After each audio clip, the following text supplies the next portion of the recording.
city are you watching from? The airport loudspeaker echoed with its familiar monotone. International flight from Copenhagen has just landed at Gate 17. Elena Carter pulled her suitcase behind her, stepping out of immigration with the weariness of someone who had just endured more than 10 hours of intercontinental travel. At 34, she was an architect who had already made a name for herself with her eco-friendly projects. Just recently, she won an international award for sustainable design in Denmark.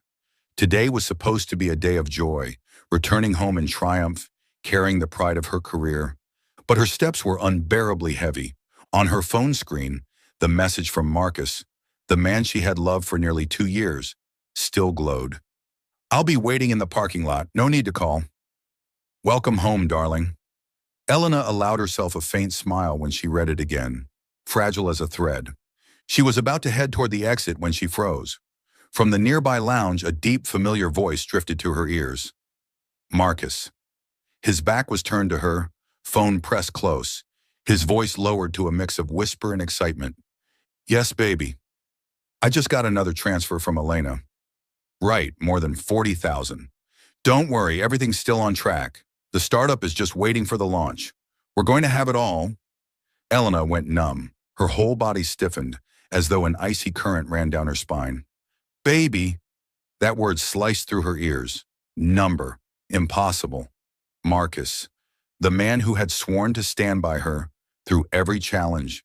The man she had trusted so much she poured all her savings into his so-called startup project. She forced herself to hold her breath, retreating one slow step at a time. Her heart pounded wildly, each beat like a hammer strike. Every word he spoke shattered inside her head like glass shards. Transfer from Elena. Everything on track. Everything but her. In that instant, even the strongest structures she had ever designed collapsed in her mind. Elena lowered her head, pulled out her phone, and with trembling fingers, quickly typed a message. "Marcus, something urgent came up at work. You don't need to pick me up." She sent it without waiting for a reply. Dragging her suitcase through the crowd, she hurried to the parking lot, searching for the most secluded corner. Her car sat quietly under the dim yellow light. Elena slipped into the driver's seat, locked the doors, and let go of everything. Her heavy breaths broke into strangled sobs. Mascara streaked down her cheeks in messy black trails. She collapsed against the steering wheel, shoulders trembling. A bitter question repeated in her mind. I can design buildings strong enough to stand for centuries. So how could I let my heart collapse so easily? Outside, cars continued to flow by, and people embraced each other in warm reunions. And she, Elena Carter, the woman who had once stood confidently on an international stage under the spotlight, was now nothing more than a betrayed woman, lost in a cold, desolate parking lot. She bit down on her lip, forcing the tears to stop. But the harder she tried, the more they came. Then 3 gentle knocks sounded on the window. Elena jolted upright, looking up. The yellow glow of the lot's lamp revealed the face of a stranger. He was about 40, tall, composed, in a dark overcoat. His deep-set eyes carried a sternness, but no threat. He spoke softly through the misted glass. "Don't be afraid. I just want to say a few words." Elena hesitated, her heart still racing, but instinct told her he wasn't dangerous. She rolled the window down a small crack. The man gave a slight nod, pulled a business card from his coat pocket, and held it out. His voice was low, steady. "My name is Michael Davies, financial investigator. I was in the airport lounge and overheard Marcus's call. Believe me, you're the victim of a fraud scheme." Elena froze. Michael didn't elaborate. His eyes carried the urgency of someone who had seen this too many times. He continued, "You're not the first. If you want justice, call me." He slipped the card through the gap, then stepped back, not waiting for her answer. A courteous nod and he turned away, his figure fading into the misty lot. Elena looked down at her hand. A plain white card, only black letters. Michael Davies, financial fraud investigator. A phone number. No flourish, no slogan. Her chest tightened. She clenched the card in her trembling hand. The tears hadn't stopped, but beneath the pain, something stirred. Maybe not hope, but a reminder that she wasn't entirely alone. Elena leaned back in her seat, closing her eyes. The world outside still bustled on, but inside the small car, everything stood still, only her pounding heart, and one haunting question remained. What will I do with this truth that just came crashing down? Elena Carter's apartment sat on the seventh floor of an old building. No ocean view, no flower-filled balcony, just a mess of blueprints scattered across the table, the chairs, even the floor. She pushed the door open and kicked off her heels. They tumbled across the room like two drunkards collapsing in the street. Dropping onto the sofa with a thud, she left her suitcase abandoned by the doorway. The yellow lamplight fell across unfinished designs. A green building with a roof of climbing plants, a community cultural center powered by solar energy, even a model of an eco-friendly wooden bridge she had dreamed of for a whole year. Elena looked at them, and all she wanted was to grab a pen and scrawl in huge letters, "Failed." She laughed, the sound crinkling like paper being crushed. Well, that's rich.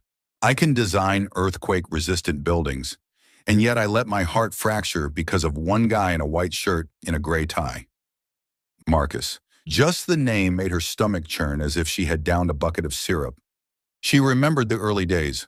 Marcus had once come to look over her drawings, nodding like an investor with vision. His voice was firm, convincing. You have talent. Your ideas will change the real estate industry. With funding, I believe we could make history. At that word, Elena had smiled so wide her cheeks hurt. She hadn't just handed him her drawings. She had given him her trust. And her savings, every penny she had scraped together by living on instant noodles through countless deadlines. By refusing that trip to Italy her friends begged her to take. By spending weekends fine-tuning every small detail of her projects. Now it all felt like a half-built tower collapsing from a missing foundation. She had called Marcus countless times, but he never answered. Her phone buzzed. Elena wiped her tears and picked it up. Marcus, I'm in a meeting. Talk later. Elena let out a dry laugh, mascara still smudged on her eyelids. Oh, the classic copy-paste line. I've read that at least 20 times. Every time I thought you were in a meeting with a CEO, it turns out you were meeting with baby. She tossed the phone onto the sofa. It bounced and fell to the floor. Picking it up again, she muttered, Never trust a man in a white shirt. Meetings, my ass. The only thing they're good at is meeting over ways to steal your money. She dragged herself to her desk. On it, the cardboard model of a building stood unfinished. Elena sighed, then took a pen and scribbled random strokes across it. Glass windows. Cracked. The roof. Collapsed. People fleeing in chaos. And right in front of the entrance, she sketched Marcus, his tie dangling like a rope, hanging midair as if in the middle of one of his meetings. Tilting her head back, she burst into laughter, alone. Yup. That's the blueprint of my life. Shattered. But at least this time, it looks artistic. Her eyes fell on the business card lying on the desk. Michael Davies, financial fraud investigator. She picked it up, turned it over in her hand. A small, simple card in black and white. No flashy logos. No slogans like Marcus's favorite. For your sustainable future. Elena smirked. This guy definitely never studied marketing. But then Michael's words from earlier echoed in her mind. You're the victim.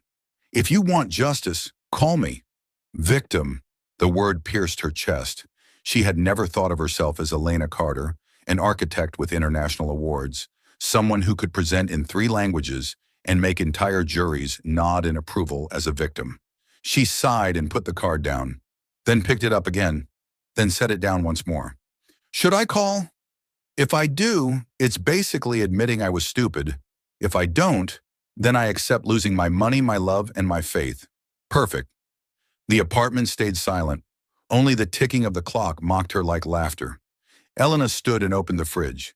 Inside, half a carton of milk, a shriveled lemon, and an open bottle of red wine. All right then. Tonight we drink to architect Elena Carter. She poured herself a full glass, raised it high. Cheers to shattered blueprints. The wine went down with a hoarse laugh, a sound that was both sad and strangely funny. She sank to the floor, leaning against the sofa, wine glass in hand, the business card right there on the table in front of her. Staring at it, she finally whispered, Michael Davies, Sounds like a detective from a TV show. Who knows, maybe I'm about to play the lead role. Then she laughed again, her smile trembling, tears mixing in. The room was still cluttered with blueprints, but this time, instead of seeing only failure, Elena sensed the faint stir of a beginning hidden behind that small card. Elena's small apartment lay in the dim golden glow of the desk lamp. The clock was nearing 1 a.m., yet she lay on the sofa, eyes wide open, her heart racing like it was running a marathon. On the coffee table sat the business card Michael Davies had left her. That little piece of paper looked so small, and yet felt as heavy as an entire building. She had been staring at it for 2 hours. Countless times she thought of dialing, only to put the phone down again. But every time the screen lit up, whether from a work email or a midnight pizza ad, her chest clenched tighter. Finally, Elena sat up abruptly. Screw it, just call. Worst case, he just doesn't pick up. Her fingers trembled as she dialed. After 3 rings, a hoarse male voice answered, clearly woken from sleep, but steady nonetheless. Hello, Michael Davies. Elena hesitated. I'm sorry for calling so late. This is Elena Carter. At the airport, you gave me your card. A brief silence, then Michael's voice came, calm and plain, without even a trace of pity. I remember. You called at the right time. You can't sleep, can you? Elena sniffed, mascara from the afternoon still leaving faint shadows in the mirror. What are you, psychic? No, I just know that looks too good. People who've just discovered they've been conned don't sleep much at night. The words made Elena's throat tighten. She didn't want to hear that she was conned. But Michael spoke bluntly, short, without frills. I'd like to meet you.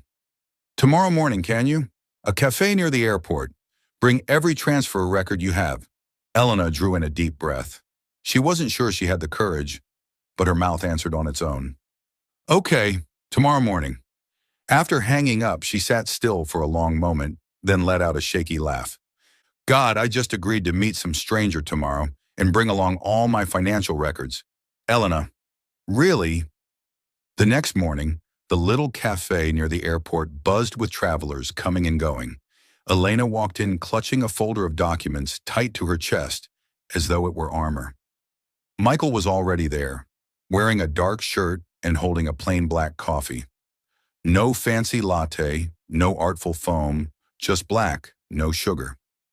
He nodded instead of greeting. Thanks for coming. Elena sat down, fumbling to place the folder on the table. I don't even know where to start. Michael tilted his head, voice steady. Start with the transfers. Elena pulled out every receipt, every bank statement. Her hands shook so badly that a few slipped to the floor. Michael picked them up, arranged them neatly, and began to read. She watched silently as his eyes moved quickly but precisely, as though reading was as natural to him as reading CAD blueprints was to her. After a few minutes, Michael looked up. Today, though her eyes were swollen, she felt a faint glimmer of light inside. Perhaps it was because of the folder Michael had left for her the night before. Maybe it was because, for the first time, she didn't feel completely alone. She opened her laptop and pulled up her bank emails. The transfers sat there glaring at her, each number like loose bricks she had stacked herself into what she thought was a solid house of love. Now that the house had collapsed. But instead of crying, Elena copied them all into a file and titled it clearly, Evidence, Edward Thompson, Marcus.docs. All right, Marcus, if you want to play the fake architect, then I'll fight back with the real blueprints. That afternoon, she met Michael at his small office near the courthouse. The place was far from fancy. Plain white walls, a squeaky swivel chair, a desk piled high with files. Beside his laptop sat an old mug printed with the words, Numbers never lie. Michael greeted her with the same familiar nod. No sorry you had to go through this, or you look exhausted like everyone else. He simply asked, Did you bring the files? Elena handed him the folder, lifting her chin slightly. Here, evidence compiled by yours truly. Just think of me as your temporary partner. Michael sat down and opened each document. His eyes darted quickly, jotting down figures. Elena sat across from him, arms crossed, unable to resist a jab. You look exactly like a doctor reading heart scans. Michael replied without missing a beat. Not the same? When I'm done reading, I can actually save wallets. Elena burst out laughing, nearly dropping her pen. She realized it had been a long time since she had laughed so freely. In the following days, the two of them worked like a team. Michael guided her through the process of filing the lawsuit, submitting it to the court, and contacting lawyers. He didn't say much, but every word was short, clear, and easy to follow. Not once did Elena feel manipulated or looked down upon. Meanwhile, she threw herself into a new project, redesigning an old community housing block in the suburbs. The place, once a temporary shelter for immigrant families, had deteriorated badly. The city had opened bids and Elena's firm had a chance. She spread her sketches across the table, a ruler in hand, and drew the first lines. Old brick walls would be replaced with insulated green walls, leaky roofs with solar panels, a playground for children built with recycled materials. As her hand moved, her mind kept comparing. Architecture was like love. If the foundation wasn't solid, even the smallest tremor could bring it all down. Marcus had never given her that foundation. He had only built walls out of promises. Elena bit her lip, pressing her pencil harder. This time she wanted to build something truly lasting. Michael sometimes stopped by the studio, carrying black coffee and his quiet, observant demeanor. He would stand with arms crossed, watching her sketch for long stretches, before suddenly commenting, "You're shading this corner too much." Elena arched an eyebrow. "And what, are you an architect now?" "No, but I look at blueprints the same way I look at numbers. Any corner that gets too much emphasis usually means there's an issue." Elena sighed, setting her pencil down. "Fine, financial detective. You caught me. This is the part I'm obsessed with, the foundation." Michael stayed quiet for a moment, then nodded. "At least with this building, you get to choose what foundation to lay. Nobody can fool you here." Elena gave a half smile, warmth flickering inside. He never gave empty comfort. He just said exactly what she needed to hear. One evening after they'd submitted a stack of legal documents, Elena and Michael sat in a fast food joint near the courthouse. Red plastic tables, soggy burgers, greasy fries. It was anything but romantic, but to Elena, it felt more real than all the candlelit dinners and wine with Marcus ever had. "Hey, Michael," she said around a mouthful of fries, her words muffled. "Do you really think I can win this case?" "I believe in numbers, and I believe in people who get back up after falling." His answer made Elena pause. She looked at him with those deep brown eyes, not burning with melodramatic passion, but holding something rarer. Certainty. She laughed softly. "You really are the opposite of Marcus." He spoke as if he were reading a marketing script. "You talk like you're reading an indictment." Michael smirked. "If I'm reading the indictment, then he'll pay the price." In that moment, Elena felt lighter. For the first time, she didn't feel like a victim anymore. She felt like part of the counterattack. That night, back in her small apartment, Elena tidied up the pile of unfinished blueprints. She added sticky notes, scribbling, "Solid foundation first, walls, doors, and roof after." Then she sat back and stared at the words. Just like the heart. Start rebuilding from the ground up. On the desk, Michael's business card still lay there, but it no longer looked like a last lifeline. It looked more like the first brick of a new foundation. As for Michael, he didn't say it aloud, but each time he watched Elena bent over her drawings, hands steady, eyes determined, he felt a surge of respect. He had once thought that people who'd been conned only wanted to hide, to escape. But Elena was different. She turned her pain into fuel. Late one night, after she emailed her project update, Michael received a short message from her. "First blueprint done. Beautiful. Thanks for believing in me." Michael read it, smiling faintly. For the first time in years on the job, he realized he was relearning how to trust not in numbers, but in people. The article was published on Thursday morning, just as Elena was pouring herself a cup of coffee and preparing to start her day. The headline blared across the tabloid in oversized letters, "Award-winning green architect scammed in love and money. Even the talented can be victims." Beneath it was a photo snapped at the airport. Elena, mascara streaked, eyes swollen red. The malicious angle turned her exhaustion into the image of a woman shattered, stripped of everything. Elena collapsed into her chair, trembling. That was it. Her private pain had been turned into a public spectacle. At the office, the air felt different. No one dared ask her directly, but every step she took, she could hear the whispers. Poor thing.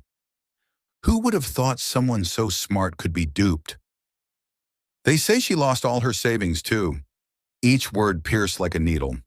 What hurt Elena most wasn't that people thought she was weak, but that look of pity, the gaze that saw her as a bird with broken wings.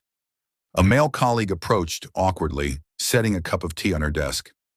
"Take care of yourself, okay? Don't let this affect your work." Elena nodded her thanks, but her chest felt heavy. She didn't want to be anyone's poor victim. That afternoon, she had no choice but to attend the community meeting about the Maple Project. The hall was packed. The atmosphere was different than usual. People's eyes carried curiosity, but also pity. A neighbor whispered to another, "She was so talented and ended up with a con man." What a shame. Elena drew a deep breath and stepped onto the stage. She unrolled her plans, though her hands trembled slightly. The Maple redevelopment will use green materials and energy-efficient systems. We aim not only to rebuild walls, but to rebuild trust within this community. Her voice rang out, but then a man rose from the audience. "Sorry, but with what the paper printed this morning, can we really trust that you're in the right state of mind to handle this project properly?" The hall buzzed with murmurs. Elena's throat closed up. Just then a deep, steady voice cut through from the back. "Yes, you can. I do." Heads turned. Elena's eyes widened. Michael Davies, gray coat, calm presence, stood and began walking forward. He wasn't on the speaker list.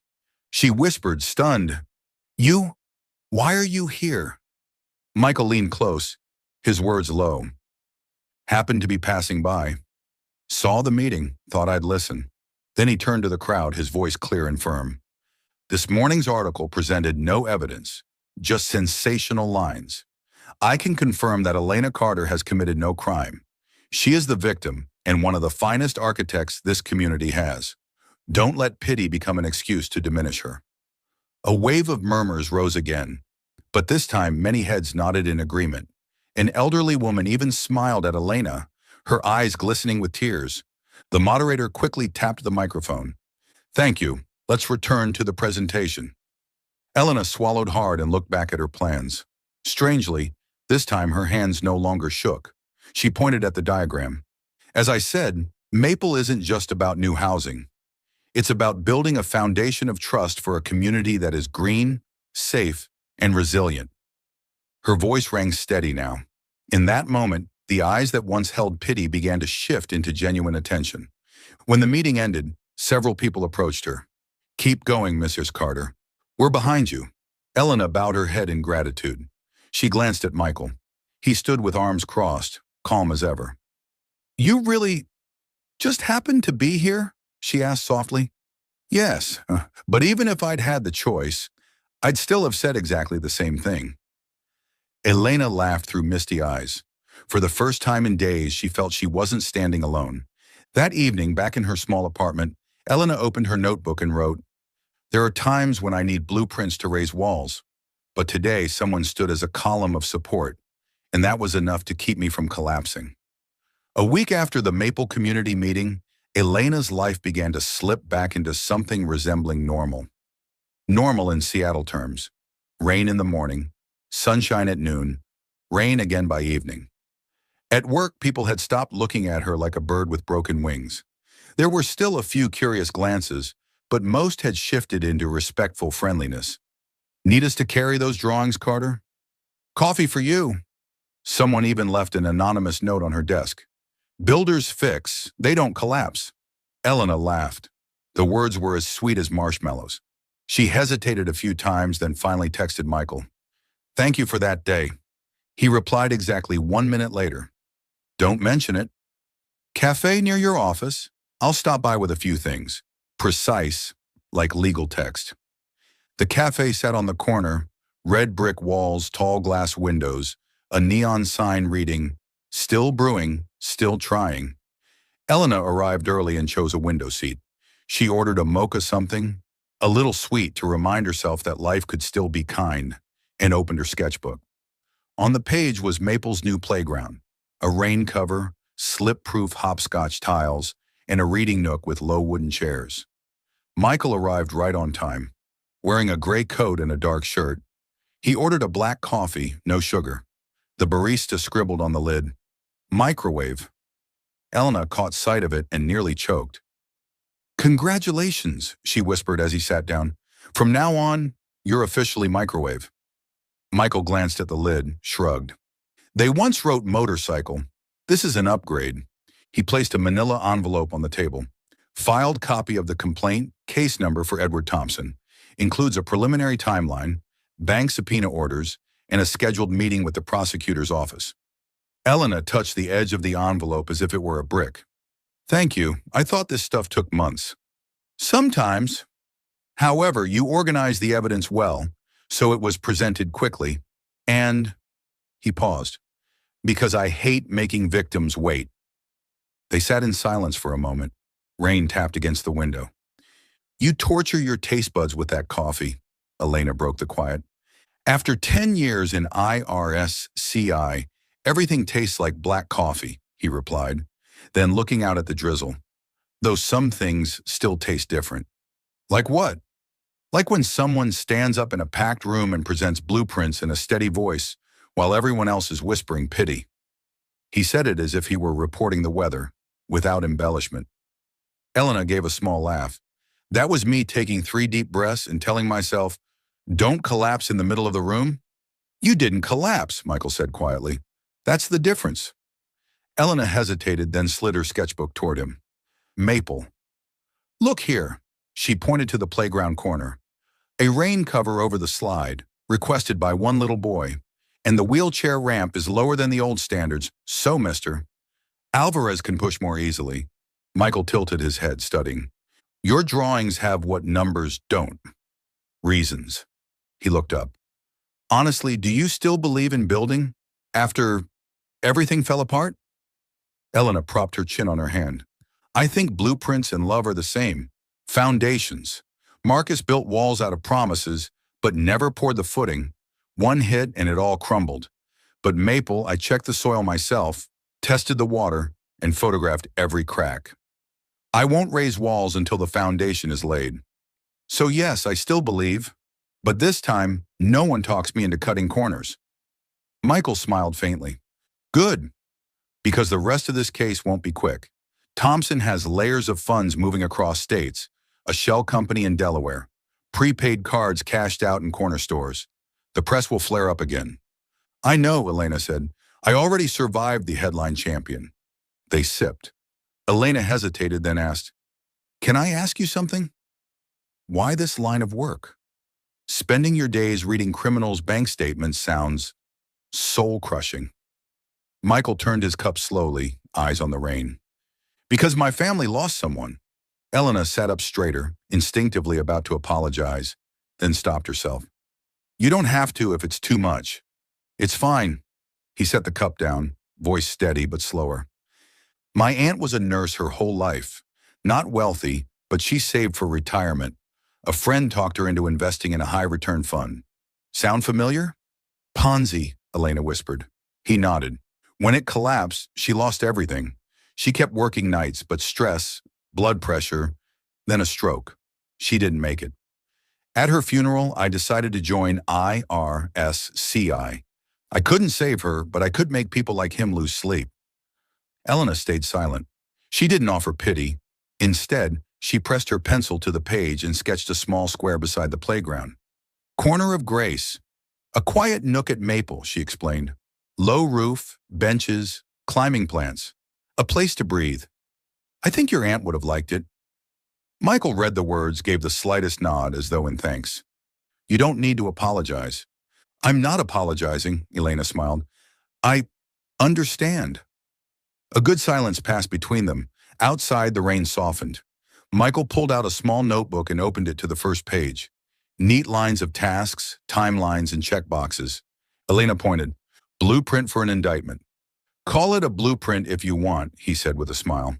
"Next steps, work with banks A and B, cross-check transfer logs, pull ATM footage, file for court orders. Once we have enough, Thompson will face daylight." "Are you always this calm?" Even when you want to throw chairs? I don't throw chairs. I add tasks to the list. He tapped a blank box. Protect witness. Then he looked up. You're not alone. If you notice any strange texts, someone is following me. I'm not good at comforting, but I'm good at procedure. Elena laughed. Sometimes procedure is the best comfort. It means there's a way forward. The barista dropped off food, calling, Helena and microwave? Both answered, here.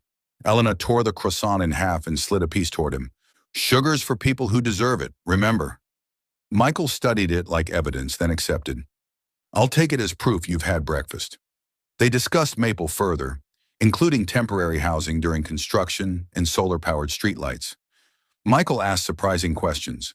What hours will the noise be limited? How will you handle paint fumes for kids? Elena answered each one precisely. She realized the gap between dry investigator and emotional architect had quietly narrowed. Ultimately, Michael closed his notebook. I may not attend every meeting, but whenever the headlines flare up, I'll speak when needed. The rest you just do your work. So we're like two construction crews, Elena teased. You lay the legal foundation. I built the community walls. And we both check for cracks, he added.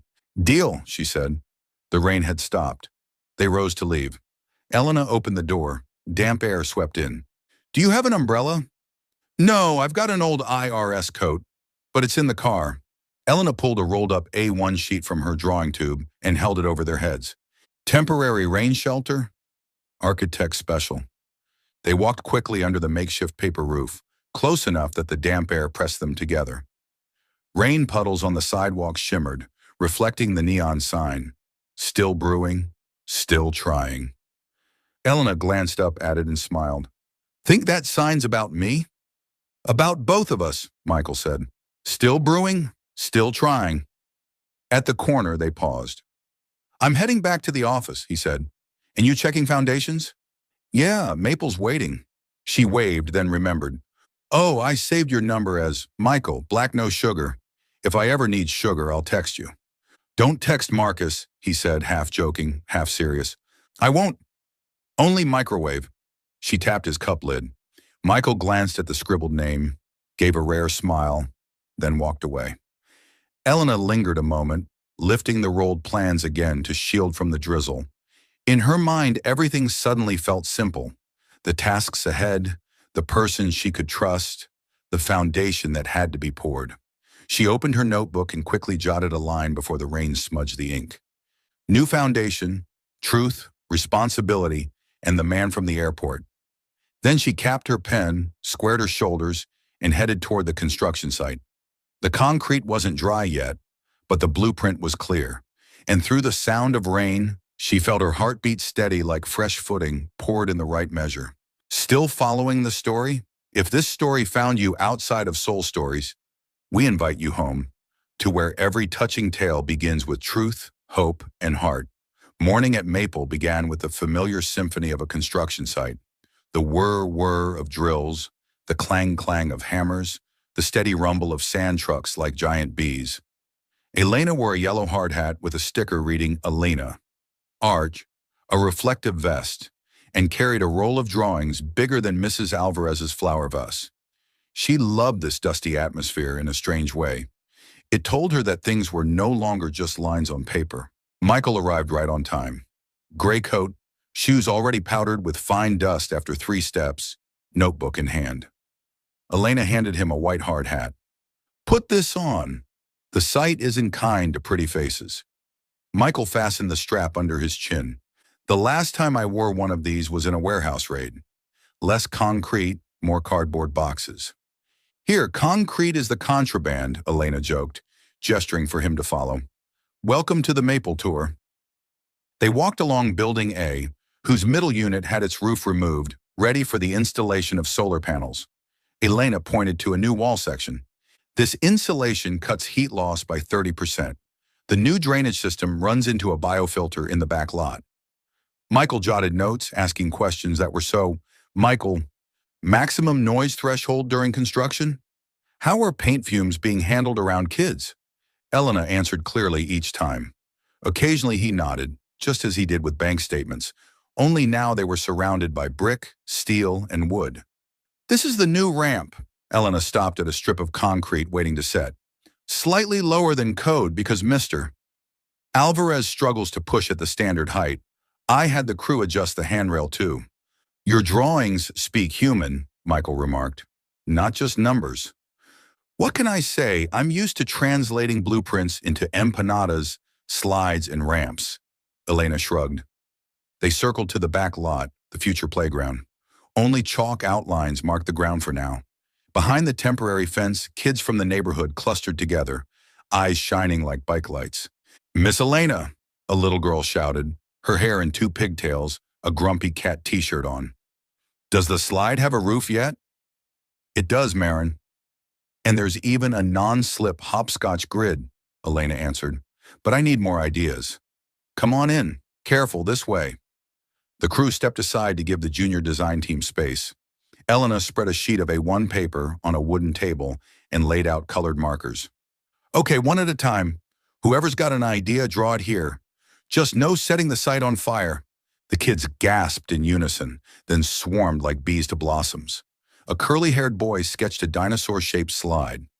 Marin drew a rain canopy with tassels like a dance skirt. Another boy scribbled a phone charging station. For after we play and need to watch videos. Elena watched the page fill up. Her heart warmed as if rubbed with balm. Months ago, if anyone doodled on her drafts, she would have bristled. Today, she handed over pens herself. Who's good at hopscotch grids? Help me here. Make box number 7 twice as big, it's lucky. Michael stood nearby, hands braced on the table to keep the sheet from flying, bending low to match the children's height. A boy eyed his white hard hat, then the coffee cup lid with the barista's mistaken scribble from last time. Microwave. Uncle Microwave, the boy declared. The kids burst out laughing. Michael blinked, then shrugged. Fine. Uncle Microwave will keep the paper down. Draw something, Uncle. Marin shoved a green marker into his hand. I don't draw well, he resisted. That's okay. Draw a heart, Marin decreed like a judge. Michael slowly drew a square. The kids howled. That's not a heart. It's a corner of refuge, Elena jumped in quickly. A place to sit if it rains, or if you're sad. He nailed the concept. She glanced at Michael. He caught her eye, a faint smile tugging at his mouth, a rare flicker of warmth. Soon the sheet became a forest of doodles. Dinosaur slides, tassel roofs, whale-shaped benches, bike racks shaped like grumpy cats. Elena added by hand, corner of grace with climbing vines. Michael studied the messy collage. His voice dropped low just for Elena. This is living architecture. Elena turned to him. What do you mean? Blueprints that breathe, he said. They change when touched by the people who'll use them. Not locked down by an architect's ego or an investigator's habits. He pointed to Marin's tassel canopy. I see Seattle rain falling and kids still laughing. I see Alvarez breathing steadily in that corner. That's a blueprint, with people. The words landed like bricks set in place. Elena had chased fame, awards, glowing headlines about green design, and groundbreaking ideas. No one had ever told her about a blueprint that breathes. No one had stood beside her, holding the page, and noticed the tiny rhythms of life hidden in it. A child asking for shelter, an old man needing a handrail. Miss Elena, the curly-haired boy tugged her hand, can the dinosaur slide have glowing eyes?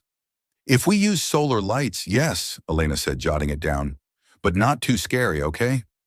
Not scary, just cool, he declared. The crew chuckled, watching. A worker nodded. Been in construction for 15 years. Never seen a drawing that the whole block adds to. Well, Elena smiled gently. Today you have. She lifted the page, taped the edges, and layered plastic sheets for temporary rainproofing. Then she posted it next to the technical plans on the project board, serious as if filing a permit. Community Draft, version 1.0. V 1.0, Michael asked. Updates to come, Elena winked. Like software. Architecture, too. Breathing means updating. By noon, sunlight flickered across damp concrete. The kids dispersed for lunch. Marin darted back, pressed a strawberry lollipop into Elena's hand. For you. Sugars for people who deserve it. Then she ran off, leaving Elena chuckling softly. Michael closed his notebook. I have to get back to the prosecutor's office. We'll probably request another subpoena. Go on, Elena said, brushing dust from his hard hat without thinking. As for me, I need to pitch funding for glowing dinosaur eyes. Michael touched the corner of the community draft. Keep this one. Don't make it too clean. I'll laminate it. Keep it alive, Elena replied. They walked to the gate together, the wind carrying the scent of fresh wood and mortar. Elena felt strangely lighter, yet steadier. Since the community meeting, she'd felt many gazes. Curious, pitying, supportive. But Michael's gaze was different. Not raised to put her on a pedestal, not lowered to pity her. It set her level, a person doing her work. At the gate, Michael removed his hard hat and handed it back to the attendant. You know, he said slowly, I'm used to looking at numbers. But today I learned something new. Numbers can't draw a smile under a wide enough